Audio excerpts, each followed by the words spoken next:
और सोच रहे हो कि आपको कोई भी टैक्स नहीं भरना पड़ेगा आफ्टर 1 ईयर, तो नहीं. Let's break how taxation works in mutual fund. So in mutual fund we have major two way how can we invest. First is lump sum, second is SIP. In lump sum, so there are two tax, STCG and NTCG, short term capital gains and long term capital gains.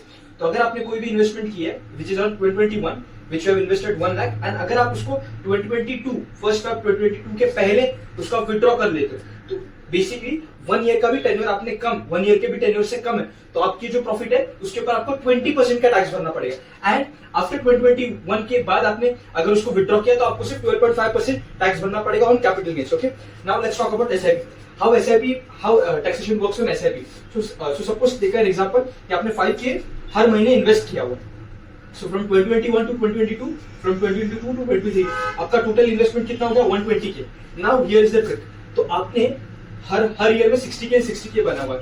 Now जो 2021 से लेकर जो 2022 का period है, उधर की investment पे अगर आपने प्रॉफिट 30K अज्यूम किया, उसके ऊपर आपको 12.5% टैक्स भरना पड़ेगा. और जो आपके लास्ट के 1 year, that is less than 1 year का जो भी इन्वेस्टमेंट है, उधर अगर आपने 60K इन्वेस्ट किया और उसके ऊपर अगर आपने 30K का प्रॉफिट बुक किया, तो आपको 20% उसके ऊपर आपको टैक्स भरना पड़ेगा. So the clear thing here is कि आपके हर एक SIP के ऊपर टैक्स हर महीने लग रहा होगा, हर महीने लग रहा है. तो बेसिकली आपका SIP जितना पुराना उतना आपको कम टैक्स भरना पड़ेगा. समझ गए?